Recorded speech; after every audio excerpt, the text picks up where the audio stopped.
Hey guys, I have a new book for us today.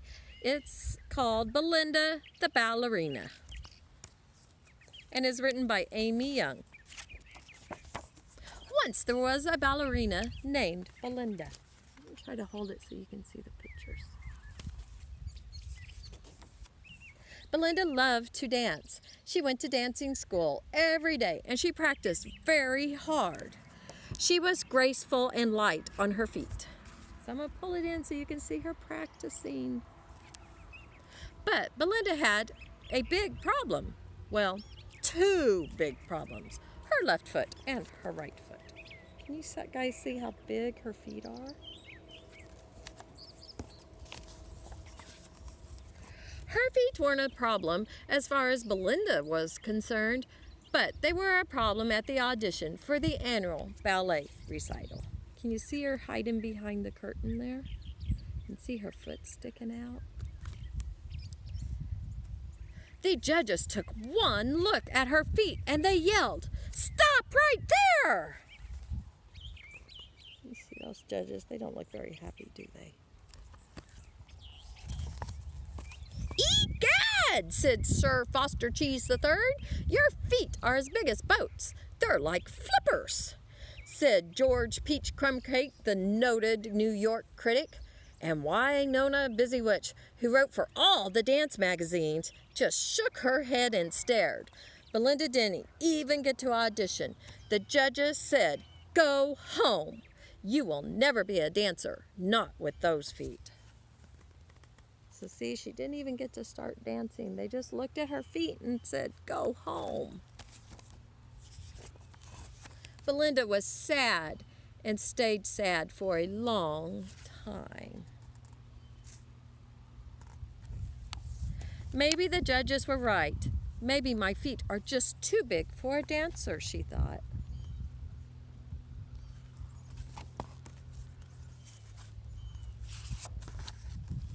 So Belinda stopped dancing. "I'll give up ballet," she said to herself. Since she was no longer dancing, she needed something else to do. But she didn't know how to do anything except dance. After looking and looking, she found a job at Fred's Fine Diner. The customers liked her because she was quick and light on her feet. Fred liked her too because she worked hard.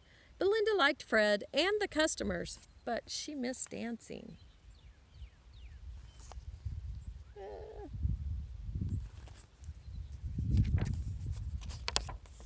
One day, a band came to play at Fred's Fine Food. They called themselves Fred's Friends. Before the restaurant opened, they warmed up with a snappy toe tapper. Belinda tapped her toes.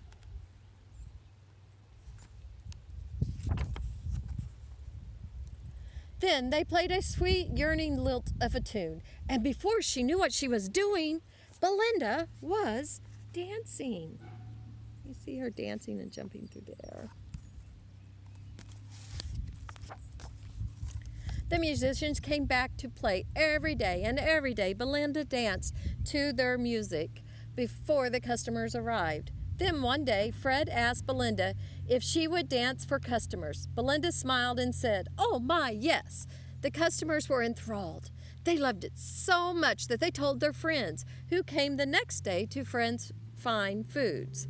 And they loved it so much. Can you see she's dancing and everybody's clapping their hands?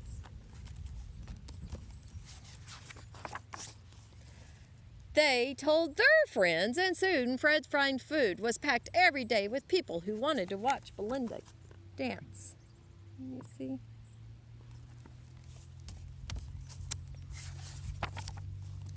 Word finally reached the maestro from the Grand Metropolitan Ballet. He came by for a look because a friend of a friend had told him that he really must see Belinda dance. He was impressed. He was touched. He was moved.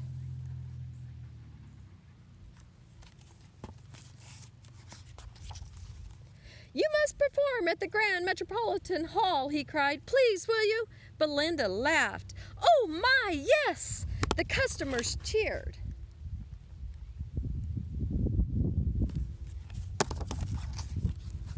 My goodness, it's very windy today. So Belinda went to the Grand Metropolitan Hall and danced to sweet music of Fred's friends. She loved to dance. Magnificent! The judges cried, "We've discovered a swallow, a dove, a gazelle." They didn't even notice the size of her feet. They were too busy watching her dance.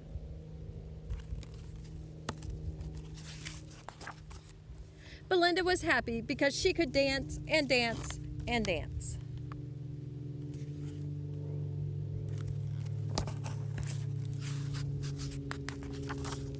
And as for the judges, she didn't give a fig.